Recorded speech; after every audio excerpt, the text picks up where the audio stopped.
आऊज़ु बिल्लाहि मिनश शैतानिर रजीम बिस्मिल्लाहिर रहमानिर रहीम। अस्सलाम वालेकुम everyone, I hope you all fine. आप लोग ठीक ठाक होंगे। ये हमारा सेकंड लेक्चर है बिजनेस वाली सीरीज़ का, business studies for IGCSE and O level. और ये जो हमारा इसका सेकंड चैप्टर है, क्लासिफिकेशन ऑफ बिजनेस, हम इस पर बात करेंगे। स्टार्ट करने से पहले वही जो रिक्वेस्ट आपसे हमेशा होती है कि आप इसकी डिस्क्रिप्शन के लिंक्स यानी डिस्क्रिप्शन देख लें, वहाँ काफ़ी सारे लिंक्स मौजूद है। मेरे फेसबुक ग्रुप का लिंक मौजूद है, वहाँ हम लोग आमतौर पर क्वेश्चन आंसर कर रहे होते हैं। बहुत सारी चीज़ें आपको वहाँ मिल जाती हैं, फ्री नोट्स वगैरह, उसको ज्वाइन कर लीजिएगा। आपको मेरे फ्री जो रिसोर्सेज हैं यानी educatorchange.com पे AYLOTI दोनों के ऊपर उनका लिंक मिल जाएगा। अगर आप अफोर्डिंग फैमिलीज हैं तो आप हमारे कोर्सेज परचेज कर सकते हैं, क्योंकि वो कोर्सेज जो हैं उनसे हमारे एक स्कूल के लिए जो है अमाउंट जमा होती है, और भी थोड़ा इंशाल्लाह रेवोल्यूशनरी स्कूल बनाने की कोशिश कर रहे हैं।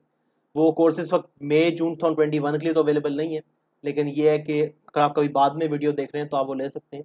इस वीडियो के अंदर हम लोग ये बात करेंगे वो होगा हमारा second chapter, classification of business के बारे में। ठीक है, हम आपकी बुक की ही डिवीजन के हिसाब से चल रहे हैं। सो विदाउट फर्दर ड्यू हम इसको स्टार्ट करते हैं।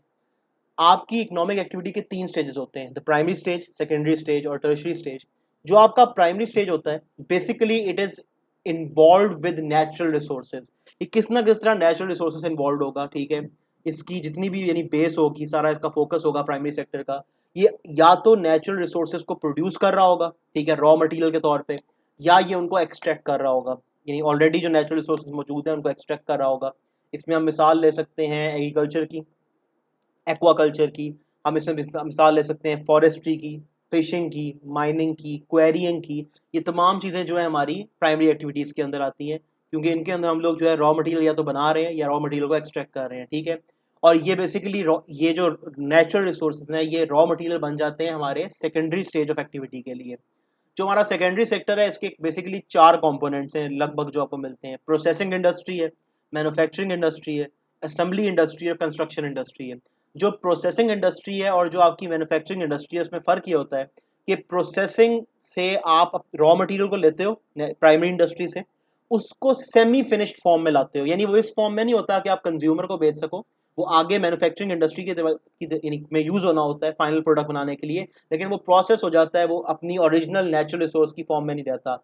जैसे आप अगर लेदर जो है, लेदर आपका एक यानी कि नेचुरल वो प्राइमरी सेक्टर का आउटपुट है। जो लेदर होती है, खाल होती है बेसिकली जानवरों की, ये जब खाल प्रोसेसिंग इंडस्ट्री में आती है तो इसको टैन लेदर बना दिया जाता है, यानी इसको कलर्ड लेदर बना दिया जाता है, या इसको वॉश्ड लेदर बना दिया जाता है, या उसको टैन लेदर बना दिया जाता है। जो टैन लेदर है ये आपका फाइनल प्रोडक्ट नहीं है, आप टैन लेदर को उठा के जूते की जगह पहन नहीं सकते, लेकिन ये एक नेचुरल रिसोर्स की फॉर्म में नहीं है, प्रोसेस हो चुका है। इसको फर्दर जो आपकी मैन्युफैक्चरिंग इंडस्ट्री है वो अपने पास लेती है, और उससे आके फर्दर फाइनल जो फिनिश प्रोडक्ट्स हैं वो बनाती है। तो प्रोसेसिंग और मैन्युफैक्चरिंग इंडस्ट्री में फ़र्क ये है कि प्रोसेसिंग इंडस्ट्री जो आउटपुट निकालती है वो सेमी फिनिश्ड होता है, और मैन्युफैक्चरिंग इंडस्ट्री उसको ही यूज़ करके प्रोसेसिंग इंडस्ट्री के आउटपुट को फाइनल प्रोडक्ट बनाती है। ठीक है, तो यही जब वो लेदर को, टैन लेदर को लेके उससे जूता बनाएगी, या उससे पर्स बनाएगी, या उससे वॉलेट बनाएगी, तो ये आपका जो है फाइनल प्रोडक्ट बन जाएगा। ये मैन्युफैक्चरिंग इंडस्ट्री का आउटपुट होगा।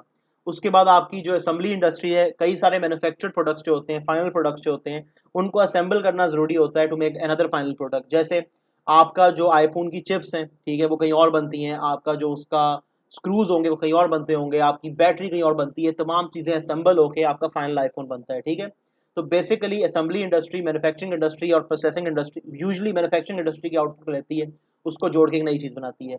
और जो आपकी कंस्ट्रक्शन इंडस्ट्री है, नाम से क्लियर है कि वो बिल्डिंग के उसके अंदर छोटे में होती है, या आपकी कंस्ट्रक्शन के उस सेक्टर के अंदर होती है। ठीक है, जो टर्शरी इंडस्ट्री है आपकी, that is related to the provision of services and at the same time tourism. ठीक है, टूरिज्म एक उसका पार्ट है, बाकी सर्विस इंडस्ट्री। देखो, गुड और सर्विस में फर्क क्या है, दोनों प्रोडक्ट की टाइप्स हैं, दोनों में फैक्टर्स ऑफ प्रोडक्शन लगते हैं बनने के लिए। गुड टेंजिबल होता है, you can touch a good, ठीक है, योर सेंसेस कैन विजुअली यानी फिजिकली फील दोज थिंग्स, आपकी सेंसेस से आप उसको टच कर सकते हो, इट इज टेंजिबल। जो सर्विस होती है वो टेंजिबल नहीं होती। You can't touch banking, you can't touch insurance. What is insurance? Insurance एक सर्विस है, उसको आप टच नहीं कर सकते, उसको अपने हाथ में नहीं पकड़ सकते। ठीक है, लेकिन इट इज अ सर्विस, उसमें इंश्योरेंस प्रोवाइड करने में लेबर भी लग रहा है, नेचुरल रिसोर्सेज भी लग रहे हैं, कैपिटल भी लग रहा है, एंटरप्राइज भी लग रही है, लेकिन it's a service, it's not a tangible goods, it is called intangible good. ठीक है, तो टर्शरी सेक्टर जो होता है इनटेंजिबल जो है सर्विसेज प्रोवाइड कर रहा होता है, और टूरिज्म भी इसका एक पार्ट है, जैसे बैंकिंग, रिटेल, इंश्योरेंस, होटल, आपकी हेयर ड्रेसिंग, यानी छोटे से छोटे से लेके बड़े से बड़ी जो सर्विस है वो इस चीज़ में आती है। नेक्स्ट चीज़ आ जाती है कि आपके सेक्टर्स की रिलेटिव इंपॉर्टेंस को जज किया किसका किया जाता है। इसके दो तरीके हैं। पहला तरीका ये कि कंट्री के जो टोटल नंबर ऑफ वर्कर्स हैं उसको कौन सा सेक्टर एम्प्लॉय ज़्यादा कर रहा है। अगर फर्ज करो पाकिस्तान में 60% आबादी जो है या 70% आबादी जो है अगर वो एग्रीकल्चर में लगी हुई है तो एग्रीकल्चर हमारे यानी कि प्राइमरी सेक्टर में लगी हुई है, तो प्राइमरी सेक्टर हमारा एक मेजर सेक्टर है, ठीक है, हमारा सबसे मेजर सेक्टर है compare to the other sectors.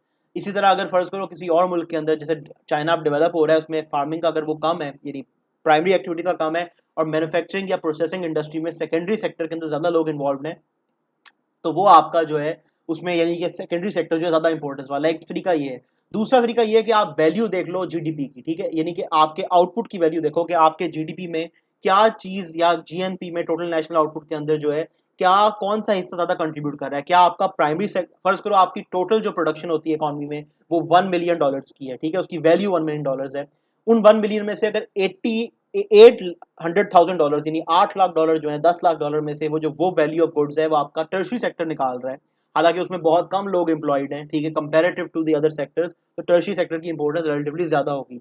तो अमूमन ये किया जाता है कि आप इन दोनों चीजों को इन एक साथ देखते हो, इन कंट्रास्ट देखते हो, इन कंपैरिजन देखते हो, ताकि आप फाइनल डिसीजन कर सको। ये जरूरी है, वरना एक के साथ करोगे बड़ा मुश्किल हो जाता है, उससे आप इसका यानी रैंडमली जज नहीं कर सकते। अब आ जाती है सेक्टर इंपॉर्टेंस। देखो यहाँ कुछ वर्ड हैं आमतौर पे, जब एक डेवलपिंग यानी एक जब कंट्री डेवलपिंग कंट्री जो होती है जब वो स्टार्ट ऑफ करती है ना, तो उसमें जो आपका प्राइमरी सेक्टर होता है यानी प्राइमरी एक्टिविटीज होती है सबसे ज्यादा होती है, अमूमन एग्रीकल्चर जो होता है जो आपका वो ज्यादा होता है, ठीक है।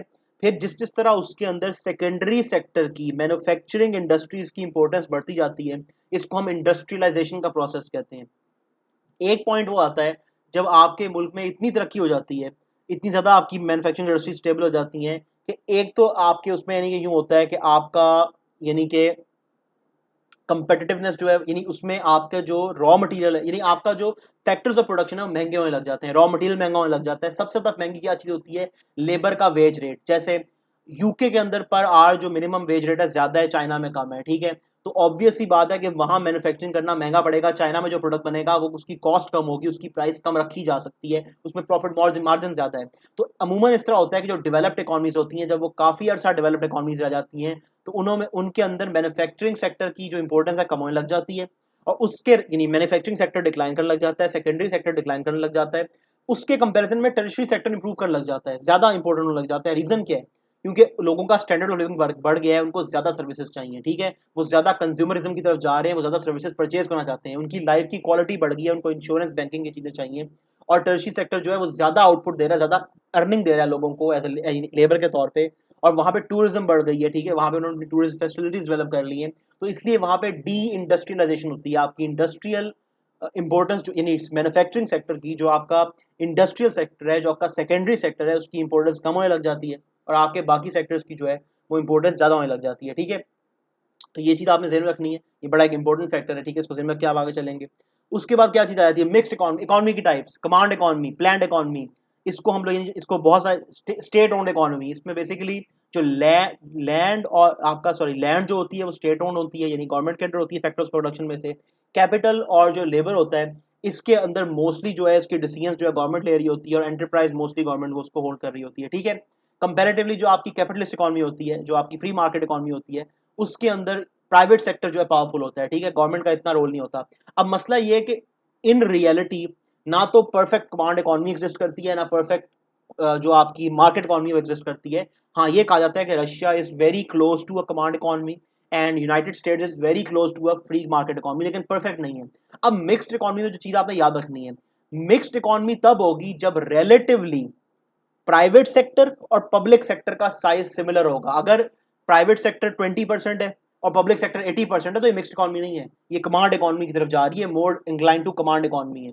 अगर आपका प्राइवेट सेक्टर 90% है, 10% गवर्नमेंट सेक्टर है, तब भी वो more incline to capitalist economy है। तो बेसिकली जहां पे 40-50 की रेशियो होगी, 55-40 आपका 45 60-40 इस तरह की जहां रेशियो होगी वहां पे आप मिक्स्ड इकोनॉमी कहोगे। तो मिक्स्ड इकोनॉमी में एक प्राइवेट सेक्टर होता है जो प्राइवेटली ओन होता है, जहां प्राइवेट लोग इन्वेस्ट कर रहे होते हैं, अपने प्रॉफिट मोटिव के लिए कर रहे होते हैं, वहां पे इंसेंटिव होता है, कंपटीशन होता है, एक्सेट्रा एक्सेट्रा। और दूसरा आपका पब्लिक सेक्टर होता है जो गवर्नमेंट ओन्ड होता है, स्टेट ओन्ड होता है। ये यूजुअली आपकी वो सर्विसेज होती हैं जो बड़ी इंपॉर्टेंट सर्विसेज होती हैं, क्रूशल सर्विसेज होती हैं, स्ट्रेटेजिक इंडस्ट्रीज होती हैं। इसमें कई बार आपके पब्लिक गुड्स प्रोड्यूस्ड हो रहे होते हैं। पब्लिक गुड्स वो गुड्स होते हैं जिनके लिए आप डायरेक्टली पैसा चार्ज नहीं कर सकते। ये इकोनॉमिक्स का कंसेप्ट है, यहाँ इतनी डिटेल में ना जाएं, लेकिन बात ये है कि डायरेक्टली पैसा चार्ज करना पॉसिबल नहीं है, क्योंकि अगर एक को चार्ज करोगे तो 100 के लिए वो चीज़ प्रोवाइड होगी। अगर आप स्ट्रीट लाइट के लिए एक बंदे को चार्ज करते हो तो बाकी घर वाले जो उस एरिया के वो भी यूज़ करेंगे। तो इसको इनडायरेक्टली फाइनेंस किया जाता है थ्रू जो आपकी ये होती हैं टैक्सेस से, तो इसलिए इसको गवर्नमेंट प्रोवाइड करती है, आपका जो स्टेट सेक्टर है, पब्लिक सेक्टर है, वो प्रोवाइड करता है। अब बिजनेस आपके कौन से बिजनेसेस आमतौर पे पब्लिक सेक्टर के अंदर होते हैं? Health, education, defence, public transport. ये या तो वो सेक्टर्स हैं जो क्रूशियल हैं, जो हर बंदे की जरूरत है, या ये स्ट्रेटेजिकली इंपॉर्टेंट है। आप अपने मुल्क की जो डिफेंस है वो प्राइवेट सेक्टर को बेच दो तो मुल्क को कौन सिक्योर करेगा, ठीक है। तो इस तरह की चीजें जो है वो आमतौर पर स्टेट के पास होती हैं, ठीक है। अब मिक्स्ड इकोनॉमी में रिसेंट चेंजेस ये हैं कि बहुत सारे मुल्क जो है वो मिक्स्ड इकोनॉमी की तरफ जा रहे हैं। जो कमांड इकोनॉमीज थी पहले, वो प्राइवेटाइजेशन कर रही है, वो अपने स्टेट ओन्ड एसेट्स को बेच रही हैं प्राइवेट सेक्टर को। Privatisation is the process where state owned assets या are either sold or either sold completely or a part of them are sold to the private sector। जैसे अगर आपको याद हो नवाज शरीफ गवर्नमेंट के अंदर, पाकिस्तान के अंदर आपको याद हो, तो ये जो 3G वो हमारा वो था, इसके पब्लिक यानी पहले पब्लिक टेलीकॉम कंपनीज को, इनको यानी प्राइवेट कंपनीज जो थी, उनको इसके वो दिए गए थे कि आप यानी जोंग भी 4G ले ले, इस तरह ले ले। तो ये जो चीजें हैं ये प्राइवेटाइजेशन का तरीका है, ठीक है। इस तरह अगर पाकिस्तान स्टील मिल्स कल को प्राइवेटाइज हो जाती है, प्राइवेट सेक्टर को बेच देते हैं, तो ये प्राइवेटाइजेशन है। PIA बेच देते हैं, प्राइवेटाइजेशन है। इससे फायदा क्या होता है? इससे गवर्नमेंट के पैसा जनरेट होता है, गवर्नमेंट के ऊपर बर्डन कम होता है, गवर्नमेंट जो है उसको लॉसेस कम बर्दाश्त करने पड़ते हैं, आपको उसको सब्सिडीज कम देनी पड़ती है पब्लिक सेक्टर इंडस्ट्रीज को, उसमें कंपटीशन ज्यादा आता है क्योंकि उसके प्राइवेट सेक्टर में कंपटीशन इंपॉर्टेंट है, उससे आपका इंसेंटिव आता है, उसकी वजह से आपकी क्वालिटी इंप्रूव होती है, कॉस्ट कम होती है, प्राइसेस जो है कॉम्पिटिटिव उस पर आती हैं। नुकसान क्या है कि गवर्नमेंट स्ट्रेटेजिक इंडस्ट्री खो सकती है, प्राइवेट मोनोपोली फॉर्म हो सकती है। मोनोपोली होता है कि जहां एक फर्म कंट्रोल कर रही होती है पूरे उसको, तो प्राइवेट मोनोपोली लोगों को एक्सप्लॉइट कर सकती है। जो बिजनेसेस का फायदा होगा पूरे कॉम को नहीं, उसका सिर्फ टैक्स पूरे कॉम को जाएगा और बाकी सारा जो है प्राइवेट लोगों के पास जाएगा। तो इस तरह के मसाइल भी होते हैं, ठीक है। नेक्स्ट हमारे पास चैप्टर में कोई चीज़ है, ये चैप्टर हमारा मुक गया, इसको मैं यानी पूरा हो चुका है, इसको मैं अभी लगाता हूँ, उसके बाद फिर हम इंशाल्लाह नेक्स्ट चैप्टर की तरफ आते हैं। बहुत शुक्रिया।